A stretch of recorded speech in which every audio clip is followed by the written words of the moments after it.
everybody. Raul here for Bass Musician Magazine, and today we have the great honor and pleasure of chatting with bassist and author David C. Gross. Hi, Raul. Thanks for having me. Oh, our pleasure, man. David and I are chatting today. I'm very excited. He's releasing a new book, and it's number 7 in many books that he's written. But before we talk about the new news, I'd like to go back and get to know you a little better, David. How did you get started in music and on bass? Well, actually, I started playing piano when I was 3. And what was funny about it, the only thing I remembered was that my piano teacher had bad breath. So it didn't really go very well. So in school at age 7, I picked up clarinet in the school band. By the time the Beatles came out, I realized that you'll have no girlfriends whatsoever if you're playing clarinet. So my sister took me to see A Hard Day's Night, and I wanted to play drums. Now, I lived in New York City, so my experience in an apartment with drums was very short-lived. But here's where it gets interesting. So my dad was vice president of a chain of department stores. And back then, the department store was the mall. So my sister, who used to write for Peppermint Rainbow, Brooklyn Bridge, she was a pop songwriter, got a guitar in the mail from my father had ordered it. About 3 weeks later, a bass came in the mail. They didn't order it. It just came. So at 11 years old, I said the bass came G-O-D, and it's been the bass ever since. Nice. And that's how I got started. And I know that you pursued studies in Berkeley and other stuff. Yeah, I went to Berkeley for 3 semesters, and I was in the arranging and composition program. They didn't have a bass performance. As a matter of fact, my bass instructor said the electric bass was not a valid musical instrument. Oh. So, but a couple days later, I had done this 4-horn chart for On a Clear Day. And I was using flat 5s in my, because it sounded good. I didn't know. And my arranging teacher said, you can't use those till 5th semester. Pretty archaic, huh?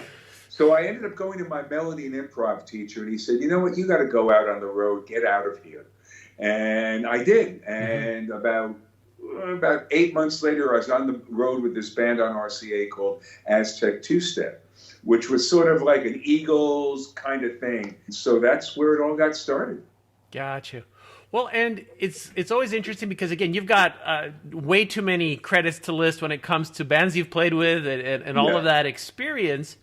But it does compile, every little bit kind of builds who you are, which brings us to all of these books. You've been sharing your experience and your knowledge and kind of helping, after you've digested it, to give it to the bass community. And that leads up to the one that we really want to talk about today, the Basis for Transformation, Patterns for All Bass Clef Instruments. Now, that's pretty broad and wide open, and I saw that you had mentioned bass clarinet, which I know Marcus Miller will certainly go, yay, finally somebody's mentioning bass clarinet too. But tell us a bit about this book. All right, well, first, let's go back to the bass clarinet. Yes. I have always loved bass clarinet, and I'll tell you where it began. There is a version of A Christmas Carol. I think it was like 1956 or 55 with the Scrooge characters named Alistair Sim.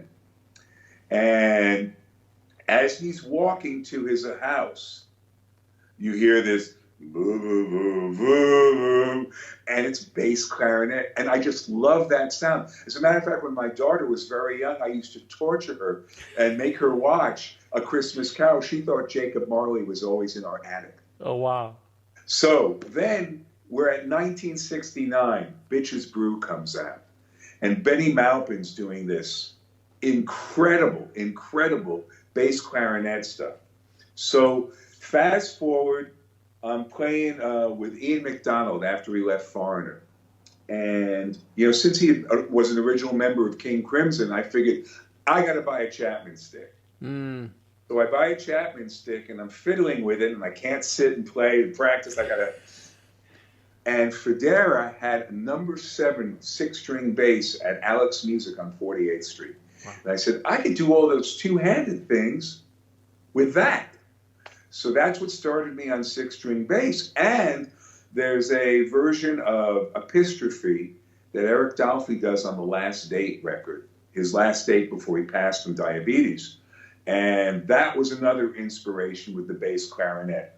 But going back to the books, in about 1977, I was on stage playing in New York, and a woman comes up to me at the end and says, "Hi, I'm the editor of the Music Paper," which was a local paper in the New York area. "We've got this guy, I won't mention names, who does the bass column. What do you think?" And I said, "I think it's terrible." And she goes, "Yeah, so do I. You want to write the new column?" And literally, that's how it started. 6 months later, a good friend of mine says, "I just got an editing job with Music Sales Corporation. They need someone to write a bass book. You want to write a bass book?" I went, "Sure." And that's what started it. And the reason this book is so important to me is the first 6 books had tablature. Mm-hmm. I was literally forced to do tablature. And every time I wrote a book, I said, but if you're teaching people to read tablature, wouldn't it make more sense to teach them to read music? I mean, would you teach them Greek if they're in America learning English? I mean, it just doesn't seem like it makes much sense. So this book was going to be a bass book, all right? Basis for Transformation. Mm-hmm. That was the original title. And then all of a sudden, when it was done, because I didn't use tablature, I did the whole thing on my iPad. As a matter of fact, we're communicating on the iPad. This iPad has been phenomenal. The software worked. I created the cover, everything on the iPad. When the book was done, I realized, you know something? This isn't a bass book. This is a bass book, but it's also bass clarinet, trombone, euphonium, tuba, down and down and down. Mm-hmm. So the second half of it, the Basis for Transformation, Patterns for Jazz, for All Bass Clef Instruments, that's how it became that. Going back a ways, Downbeat asked me to do a woodshed column, because they do different musical things. Mm-hmm. And I said, I'd like to use Eric Dolphy's God Bless the Child. It's a solo bass clarinet thing. I'll transcribe the whole thing. But when I got into transcribing it, I was going, this is ridiculous. What if, and I called Downbeat and said, what if I take 4-bar phrases and show people how they can use it to improvise and create their own solos versus just regurgitating, as beautiful as solo as it was, but still regurgitating the same solo. So they agreed, we did it, and so this book is basically based on what if I take 4-bar phrases from variety musicians and show you how to turn them into patterns going both forwards and backwards, all 12 keys, and then how to springboard on your own solos. And that's the whole genesis of that book. Gotcha. Well, and it's extraordinarily challenging, the whole concept of improvisation. And I have played with some very capable musicians that were great at reading anything you put in front of them. They were managing it. They were doing fine. But when you had that moment where you all of a sudden said, oh, you go, they were like, I go? Deer in the headlights. And I was playing with a little combo. We had a pianist, and he was classically trained. And we were doing some jazz stuff, and we did that very same thing to him. And we said, "Okay, it's your turn. You improvise a solo." And he froze in the headlights. And then when we got together next month, he says, "Okay, I'm ready to improvise for my solo." And he proceeded to lay out 9 pages of music that he'd written. And we're kind of like, I don't think that's an improvisation anymore. Since you've had a chance to, this is more like you've had a speechwriter write a speech and you're just going to read it out. It's losing that impact. So the ability to improvise instead of just regurgitating some certain patterns that you have is an enormous skill. And I think it's actually kind of a unique skill for many musicians, even though they may be competent, but they haven't been pressed into creating something kind of on the spot this way. I guess you're right. I never actually thought of it that way. I guess because, I was primarily in original projects. Mm-hmm. So I was basically improvising from the get-go, writing lines, bass lines, etc. And literally one of my very first professional experiences, I had the honor of playing with Sonny Chirac, the great avant-garde guitarist. And for that, it was Steve Jordan on drums, myself on bass. We were young kids, and, we're grooving, but he's going off. So, all right, it's time to go off. Yeah. And so it was natural for me to do it. So I never think of it being a difficulty. But yeah, I guess you're right. But it's interesting because I'm right now in the process. I've got 3 new books I'm working on. 2 are about the modes. One's about demystifying the 7 major modes, and the other's about the melodic minor modes. And the third one is I did a book, 6-String Basics, which gives you a basic way on how to play the 6-string bass. I've been playing 6-string bass for a real long time. And I don't think of scales as 1, 2, 3, 4, 5, 6, 7, 8. I'm thinking in thirds. So I'm thinking 1, 3, 5, 7, 9, 11, 13. I'm even thinking of going 15, 17, 19, all the way up to 25, which is something from serial music in 20th century modern classical. Sure. So when I think of a scale, I'm thinking of, that could articulate a chord. So if it articulates a chord, then I can create a bass line off that chord. I always think in terms of the Ornette-Coleman trio. I know that sounds bizarre, but what happens when it's bass, drums, and a horn, and after the melody is gone and the horn player is soloing, how do you keep the audience from getting lost and being engaged? So you really have to think in terms of a bass line.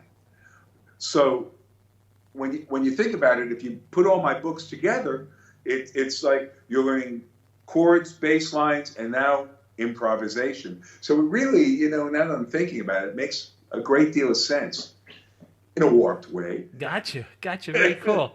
Well, and would you say, again, with the examples that you have of the music, I think it could apply to almost any genre. I know that a lot of times we'll think about improvisation in jazz. Popular music, they tend to, I don't know, it's gotten, I think, maybe overly simplified until somebody does something improvised and everybody's like all shocked and surprised. But, I would love to see more of it. Oh, me too. But if you think back to the beginnings of real rock and roll, let's take Creed, for instance. Ginger was a jazz drummer. Jack Bruce. Yeah. I mean, that, and Jack finally went back to fretless. In 1989, I was playing with this woman, Cindy Bullens, who had just released a record on, I guess it was MCA. And we did some dates opening for Jack Bruce. And so it was funny because I had a Federa 6-string at that time.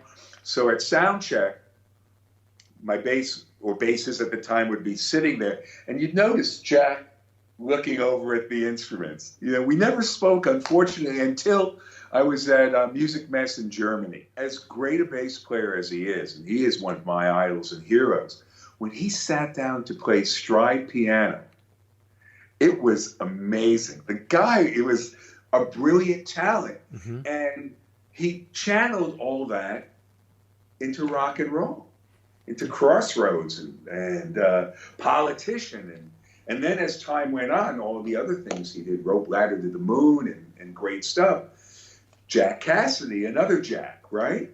These guys came from where they came from, and there was so much improvisatory music to what they were doing. So it'd be nice for it to get back there. Absolutely. It really would. And I think that something like this, your book can help people perhaps overcome their fear of being able to improvise. And I think that has been the barrier in many instances. And again, in my own experience, where again, you're going, oh my gosh, I'm on the spot. And that's where your palms are sweating and you know, the spotlights start feeling awful hot and You're kind of going, what Well, am I I'll tell going to you something do? funny. Just today, I'm on Jeff Berlin's Facebook page, and he was talking about, and it was brilliant, that if you're good at everything, then there's no problem about improvising. Meaning, if you can read, if you know your chords, if you know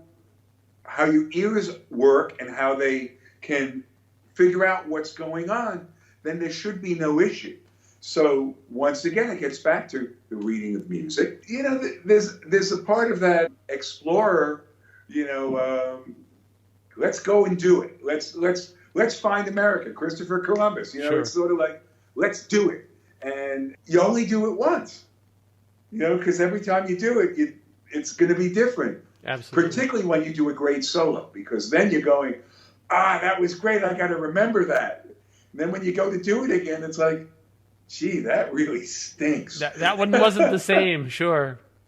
So you just do it that one time, enjoy it, have fun. And now with all the great pedals, you've got the possibilities of, you know, not only just playing the notes, but then playing atmospheric things. And, you know, I use this Electro-Harmonics Epitome pedal. And it gives you these cathedral sounds. So you can hit a chord or a bunch of harmonics, and then all of a sudden it's got this, and then play on top of it. There's just so much you can do. Loopers also. I love looping pedals. You know, it brings new meaning to the term playing with yourself. That's for sure. Yes. Okay. Moving right along. Moving right along from that. But taking advantage of the fact that we're talking about gear, tell us a little bit about what you're playing on and how you're getting your sound. I can't help, as I see your bass beside you, I have to mention it. All right. Well, I got to send kudos out to Tom Clement. This guy has done one of the most beautiful basses I've ever had. And, you know, all my basses are beautiful, but this one, a few things about it. First, it's a 6-string fretless. I love playing fretless. Everyone thinks, oh, it's all slides and everything, but if you play it like you play a fretted bass, no one's going to know the difference. Except the people who come up to you afterwards, hey, Jocko! No, that's not. He built that. It's chambered. He uses all these little holes versus an F hole. It's 7.5 pounds. I mean, the damn thing is lighter than a Les Paul, for that matter, you know? Nice. So it's evenly balanced. It's got a 35-inch scale neck. Right now, it's got an EMG pickup in it, but the people at Seymour Duncan are in the process of building me a passive, you know, extraordinary 6-string pickup for it. I'm endorsing them. DR strings. People say, why do you like DR strings? A, they last a long time, and they've got such great colors. I've used the pink ones, the green ones, the yellow ones. So for this one, I'm using blue neon, and it's great. It's great. Compatible with the strap, a blue strap. Gotcha. And I'm using Mark bass right now. They're lightweight. Mm-hmm. They make great sounds. And let's see, for my pedal board, I've got a Ernie Ball, their new volume tuner pedal. It's got a tuner built into the volume pedal. Next to it is a Morley power wah, because no bass player should be without a wah-wah, you know.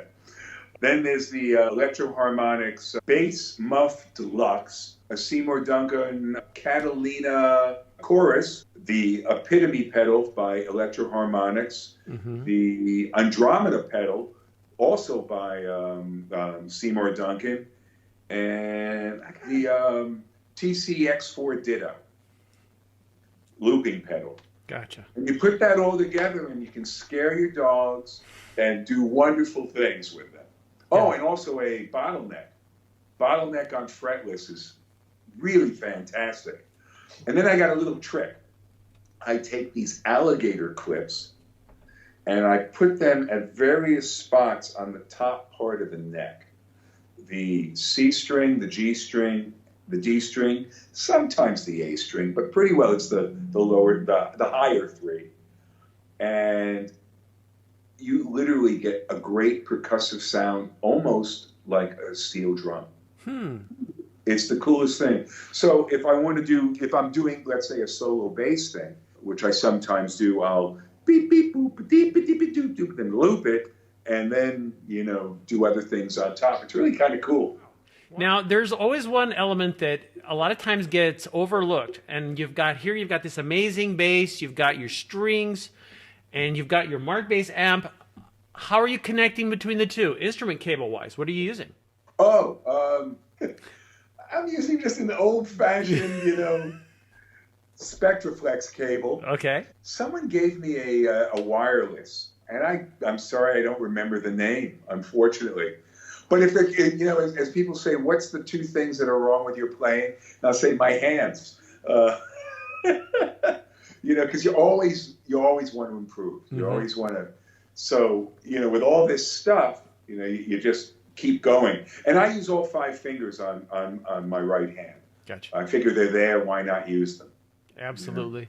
Well, and again, when you talk about wireless and cables, there's different playing situations. Obviously, if you're in a giant venue, most of those guys are using wireless because who wants to have like 100 feet of cable trailing behind them to get around the stage? That's right. Whereas if you're playing the more intimate venues, being cabled in. I still use the wireless. Even on the smaller ones? I just feel better. I move around a lot. Gotcha. And it's just easier. And also at the intimate space, to have that like a 20-foot cable it's always just a pain. So why not just use the wireless? And I find that this particular wireless is fairly natural.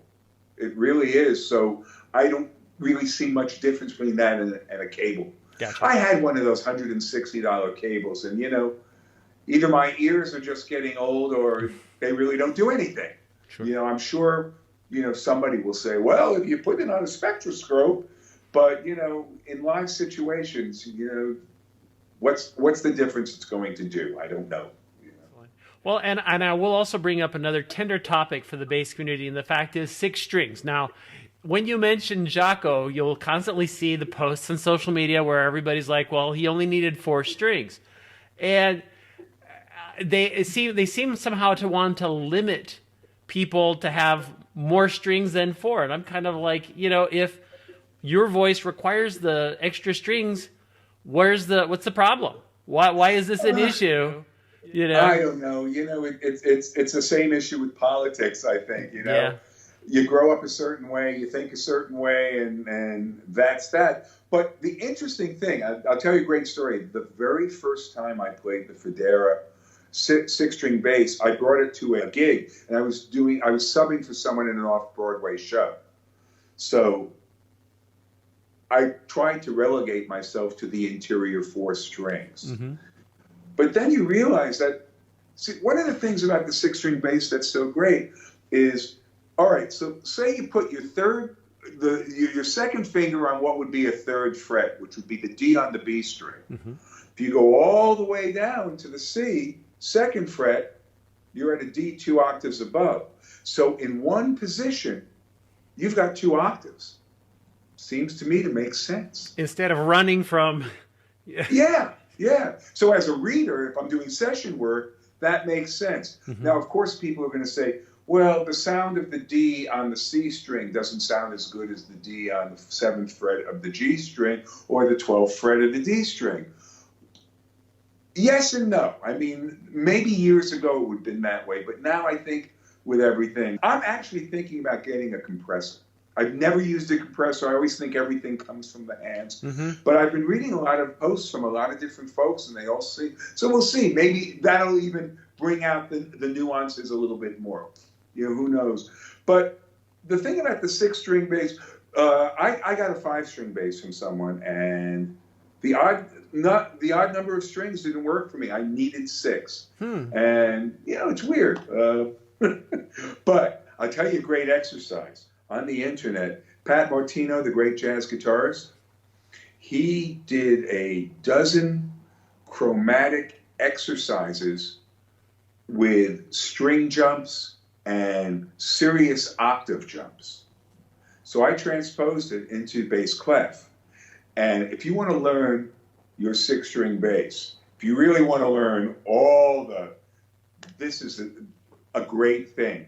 Doesn't really teach you much harmonically, but as a chromatic scale, you'll get to learn your instrument. That's for sure. And moving along, we could obviously talk for forever, but I do want As to talk. my wife says, I can usually talk forever, but Looking ahead, what's in the works? I know you're getting this book heading out into the bass community, Yes. into the world, so Yes. that's kind of the big focus. Yeah. Do you have other future plans or anything? Yeah, I've got 3 records I'm doing. One is I love movie soundtracks. And so I am doing a solo bass record of 8 movie themes. Everything from Midnight Cowboy to Cinema Paradiso. Oh, nice. That's one record. Another record I'm doing is, for all my looping friends out there, I'm doing a solo bass record of loops and improvisation. And the third record I'm doing, I had a group that I put together called The Orcalists. And we were a sort of a downtown New York avant funk band. So I'm writing material for that. So those are the 3 records I'm doing for this year. And also I've got 3 books I'm doing. Like I said, I'm doing a book on the modes, and I've already created the covers. One's, it's called Bass a la Modes. The next one is Bass a la Melodic Modes. And the third one is going to be a 6-string bass volume 2 of my first, without tablature though. No more tab. So that's going to keep me busy. I also own a business that brings professional musicians into the New York City schools. So they do either assemblies, 10, 20, or 30-week residencies. It's really great, because the kids in a lot of the city schools have no music teacher. So this gives them, a real musician going in there and teaching them how to play, how to sing, all these great things. That is one of the real unfortunate realities of education, at least in our country, where one of the first places they've been cutting is music. I hope that someday they will notice they've really missed the boat on that, because even if you're not training people to be musicians, you are affecting their mental development. I mean, they've talked so much, the studies about better mathematical abilities, memory, social skills. I mean, Yeah. you've got to be able to get along with other people to be in a band. I mean, there's just so many possibilities. And you see, so I talked to so many people from other countries where that was a big part of their elementary school kind of thing. Is that they played the band, and it was just a given. You were going to play an instrument. It was kind of everybody. And, Raul, the thing that freaks me out most of all is most of the people that are doing the cutting had music when they were kids. And they don't think that was such an important part of their development. There are now studies, some of the top CEOs in the world all had music training.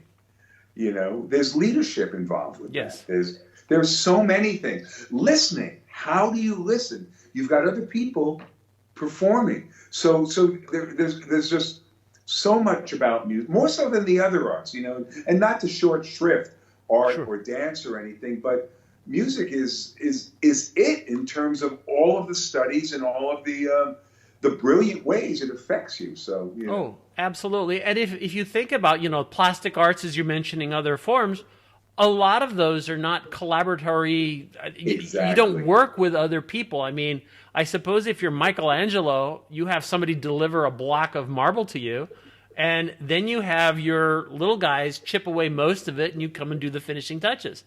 Yeah. But, Yeah. other than that, it's not very interactive. My daughter's an artist and a photographer. She's up in her room painting. Hey, come on down, Yeah. August. Yeah. So it is what it is. So I'm glad to see that you're helping to make a difference. I think in particular here in the United States, it's going to depend initially on individuals being the ones that push this until people in other leadership positions can turn around and say, I think there's real value. We need to be funding this Yes. as compared to it, and maybe switching some of the interest and the thrust, because I know we have a lot of athletic programs, and I'm not saying there's anything wrong with athletic programs, but comparably, you could have somebody get like a full scholarship to go to college if they're a great football player, Right. but if they're a musician, they might get a $500 for the whole year scholarship, which, I mean, in some cases, I mean, it won't cover a single instrument if you're looking at it. Not even a year's worth of lunch. I know. So, you know, they should hopefully make that more equitable. But think about this too. Paul Allen from Microsoft, before he passed away, had a band. The guy from Shark Tank, the guy from Canada, not Herkovec, the other one, he had a band. I mean, most of these guys, Stephen King had a band. Yeah. You know, it's not that far afield. So many great musicians start businesses. Is there a correlation? You betcha. Absolutely. You betcha. Well, anyway, I appreciate you taking time because you're obviously a very busy guy. The best place for people to find out about any of this stuff that you're doing is the sixstringbasschannel.com. Correct. That's it. And I just set that up about 6 or 7 weeks ago. Okay. So it's new. It's new. And on social media, do you put out any information as well? Yeah, I'm a troll. I troll all the great sites. I'm on Jeff Berlin's site. I'm on fretless bass, 6-string bass, extended range bass. So I'm talking on all of those. Ultimately, I just started putting together my 6-string bass channel page for Facebook. Okay. So that'll be up. And, you know, I'm starting to teach on Skype, which is really interesting. I've got someone in Greece, someone in Nigeria. It's wild. It's wild, you know?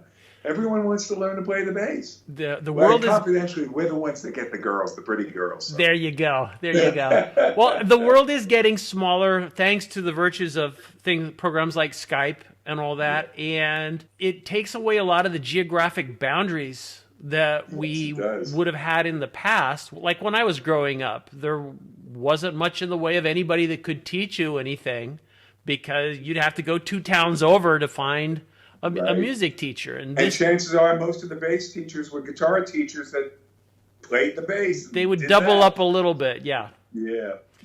Well, anyway, David, we appreciate you taking so much time. Folks, make sure you check out the Bassist for Transformation Patterns for All Bass Clef Instruments. Yeah. And we'll make sure you have a link so you can check it out for your very own self. You've seen him here, David C. Gross on Bass Musician Magazine. Thanks, Raul. I appreciate it.